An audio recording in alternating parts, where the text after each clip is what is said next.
ভাত খেয়ে রাত্রেবেলা ভাত খেলে আসছে না, হজম হয় না, তার জন্য ব্যায়াম করলে পেটের ভাত হজম হয়ে যায়।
তবে তার জন্য আমি ব্যায়াম করি।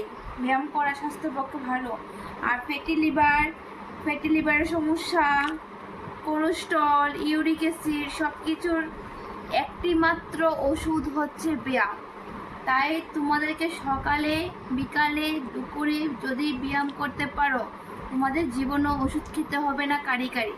আমার ওষুধ আজকে আমার ওষুধ ২,৫০০ টাকার উপর ওষুধ এসেছে। ৩,৫০০ টাকার 1 মান্থের ওষুধ। একটা ওষুধের দাম লিভারের বড়ি ৯০০ টাকা। তাই চেষ্টা করছি কিছু এক্সারসাইজ করা, তেল মশলা কম খাওয়া, কিন্তু পারছি না। তার জন্য ব্যায়ামটা করছি। এটা কিন্তু আমার মন থেকে করেছি, এরকম না যে আমি দেখে করেছি। কপালভাতিটা করে দেখেছিলাম এমনি। পেট খালি করবা, বায়ু ছাড়বা, খালি করবে, বায়ু ছাড়বে। নাক এভাবে ধরবে, নিঃশ্বাস ফেলাবে, তো এভাবে ছাড়তে হবে, তাহলে তোমাদের রোগটা কম হবে। এভাবে করলে পেটে একটু লাড়া পড়বে। এই ব্যায়ামটা এভাবে যদি বসো, ভাত খাওয়ার পর কিছুক্ষণ, আধা ঘন্টা, তাহলে মানে এই শরীরের অংশটা খুব আরামদায়ক হবে, রাতের ঘুম ভালো হবে। মুখের মধ্যে এভাবে করবে, এটা গালের এক্সারসাইজ। চোখটাকে এইভাবে করবে, চোখের এক্সারসাইজ। মাথায় আরাম, শান্তি।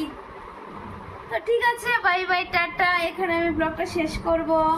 এখানে আমি টিস্যু নিয়ে নিয়েছি, কারণ হচ্ছে এবার তোমাদেরকে টিস্যু নেওয়ার কারণটা বলছি। দেখো টিস্যুটাকে এইভাবে খুলব, আর একটা টিস্যু নিয়ে এখন যে আমি ব্যায়াম করেছি পাখার তলে, বুঝতে পারলে তো? মানে আমার শরীর থেকে ঘাম বের হয়নি, তারপরেও মুখ টুক পুরো আঠা আঠা হয়ে আছে। একটা টিস্যু বের করতে করতে কতটা টিস্যু বেরিয়ে যাচ্ছে, তাই দেখছো।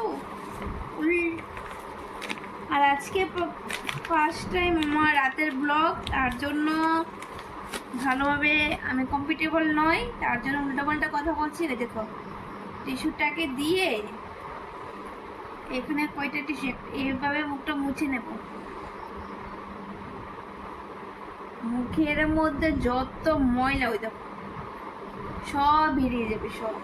আমি রাতের বেলা মুখটা টিস্যু দিয়ে ভালোভাবে ক্লিন করি। ঠিক আছে, হুম, শেষ করে ফেলছি।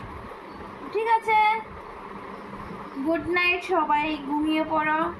আমার মতো ব্যায়াম করবে। রাতে অবশ্যই 1 গ্লাস দুধ খাবে। দুধটাকে আমি ফ্রিজের মধ্যে রেখেছি, আমার মতো কাণ্ড কেউ করে না। গরম দুধ কিভাবে খাবো? রাত্র বাজে প্রায় 12টার কাছাকাছি, 12টার আগে চেষ্টা করবে দুধ খাওয়ার। আমি 11:30টার মধ্যে দুধটা খেয়ে নেবো। দুধটা রেখেছি ফ্রিজের মধ্যে, কারণ কি হবে জানো, দুধটা প্রচণ্ড গরম, প্রচণ্ড গরম, তাই আমি ফ্রিজে দিয়েছি। 10 মিনিটের জন্য ঠান্ডা হয়ে যাবে, খেয়ে ঘুমিয়ে পড়বো। টাটা, বাই বাই, নমস্কার। আমার ভিডিও যদি ভালো লাগে লাইক, শেয়ার, কমেন্ট, সাবস্ক্রাইব করে দেবে। আর এখানে আমি ব্লগটা শেষ করছি। ধন্যবাদ, টাটা।